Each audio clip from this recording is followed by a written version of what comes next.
Eine Gruppe von Söldnern aus einer düsteren privaten Sicherheitsfirma marschiert auf die Hauptstadt eines Landes zu.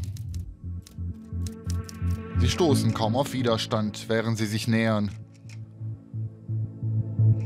Dann, plötzlich, dringen Schüsse durch die Luft und stürzen eine ganze Nation in Unsicherheit und Terror. Nein, wir reden nicht über Prigoschin und seine Wagner-Gruppe, sondern über eine andere Gruppe von Söldnern. Nämlich die, die am 7. Juli 2021 Haitis Präsidenten Jovenel Moïse umgebracht haben. Haiti zeigt, wie gefährlich auch Prigoschins Aufstand hätte werden können. Sein Marsch auf Moskau war die bisher größte Herausforderung für Putins Herrschaft und machte die Welt darauf aufmerksam, wie gefährlich Söldnergruppen werden können. Wagner ist kein Einzelfall. Russia is not a one-off exception. Things are going to get rougher and wilder.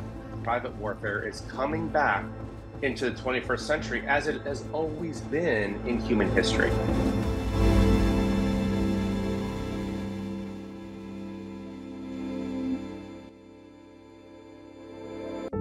Wer also sind diese Söldnergruppen und warum kehren sie gerade jetzt zurück? By many people's definition, I am a mercenary. Simon Mann ist einer der bekanntesten lebenden Söldner. Er soll am Bougainville-Aufstand in Papua-Neuguinea, im Bürgerkrieg in Sierra Leone und beim Staatsstreich in Äquatorialguinea gekämpft haben.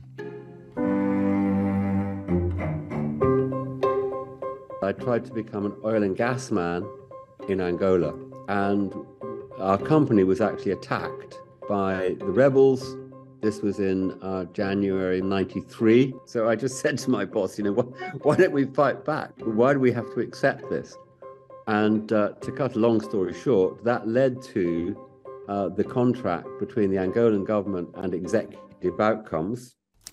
Später mehr zu den Executive Outcomes. Was ihr im Moment wissen müsst, das Unternehmen engagierte private Soldaten für den angolanischen Bürgerkrieg. Und das bringt uns direkt dazu, was ein Söldner eigentlich ist.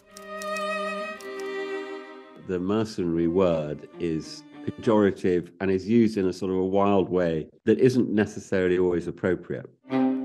Wissenschaftler nennen sie private Militärauftragnehmer, kurz PMC, für Private Military Contractors. Für dieses Video nutzen wir den umgangssprachlichen Begriff Söldner. Nach dieser Definition gibt es Söldner schon so lange, wie es Privatpersonen gibt, die dazu bereit sind, für Geld zu kämpfen. There've always been, you know, adventurous people willing to do crazy things for money. I mean, that's not new.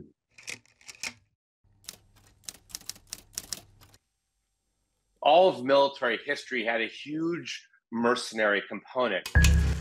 Sean McFate warnt seit einem Jahrzehnt vor der Bedrohung durch angeheuerte Truppen. Söldner sind im Laufe der Geschichte eine Konstante gewesen, sagt er. Barbarenvölker wurden in römische Truppen integriert, um andere Barbarenvölker zu unterwerfen. Im Mittelalter waren Söldner ausgebildete, aber unabhängige Männer, die ihre Dienste an den Meistbietenden verkauften. Aber nach dem Westfälischen Frieden begannen Nationalstaaten damit, in stehende Heere zu investieren und Söldner wurden mehr und mehr geächtet. They got pushed underground. They were used in covert ways during the Cold War, you know, by USSR and by the United States and others. But they were always in the shadows. Aber als der Frost des Kalten Krieges zu schmelzen begann, kamen auch die Söldner wieder ans Licht.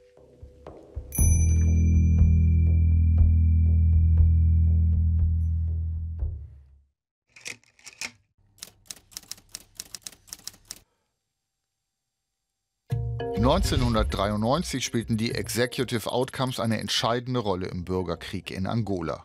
Für Kritiker Raubtierkapitalismus, der Ressourcen aus einem angeschlagenen Staat abzog. A lot of people reacted rather similarly to how people were reacting, let's say, a few months ago about Wagner. You know, oh my God, the world's changed. It will be like the Italy of the Renaissance. So everyone digs out their history books and tries to work out how a world works when soldiering and war fighting becomes a business. And executive outcomes kind of broke the mold. Die nächste Phase kam im Jahr 2000 mit Blackwater, dessen Mitarbeiter bei einem Massaker in Bagdad 17 irakische Zivilisten töteten. The United States kind of kicked it into gear with the Iraq War. Basically, the United States did not have enough volunteers to join our all-volunteer army. And they could either impose a national draft like Vietnam, which would be catastrophic. They could leave and say we were defeated, or they can hire contractors to make up the difference. When the US pulled out of Iraq and Afghanistan, it left a large labor pool. And a lot of them sought new contracts and working for whomever. Und dann natürlich Wagner, die schon lange in Afrika aktiv waren, aber erst mit dem Krieg in der Ukraine so richtig sichtbar wurden. It's not just Russia. We're seeing Latin American mercenaries assassinate the president of Haiti. We're seeing the CEO of Nissan, who is under house arrest for corruption in Tokyo, was sprung out of jail by a mercenary.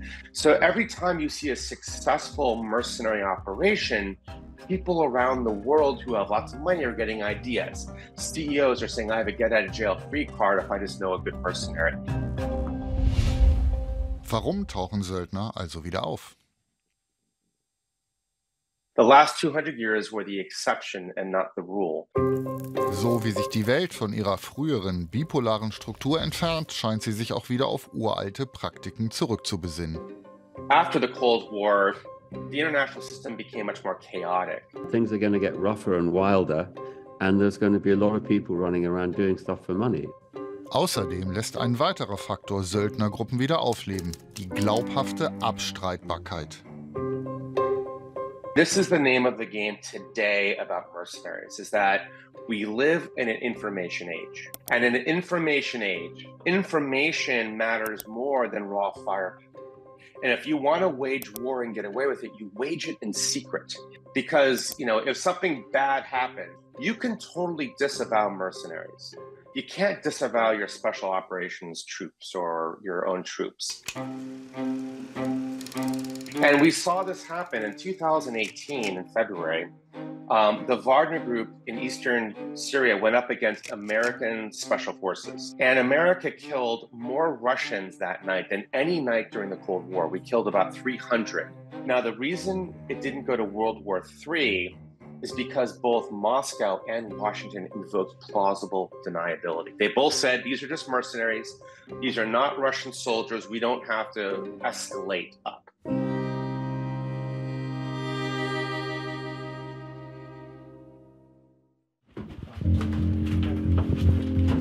When a force is privatized, it changes who's a superpower.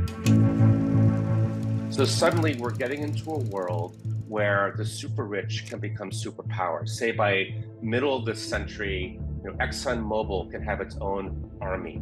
Elon Musk can have its own army. Prigoschins Marsch auf Moskau wurde zwar gestoppt, aber die jüngsten Attentate, verdeckten Operationen und kompromisslos geführten Kriege zeigen, dass Söldner auf dem Vormarsch sind. Und wir sind nicht darauf vorbereitet.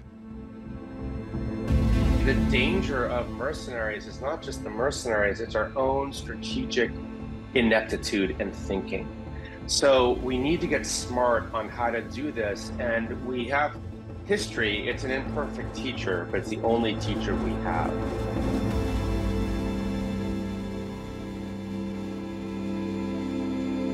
In some ways, mercenary warfare, as awful as it sounds, you can also buy off mercenaries, which is a lot more humane than shooting everybody.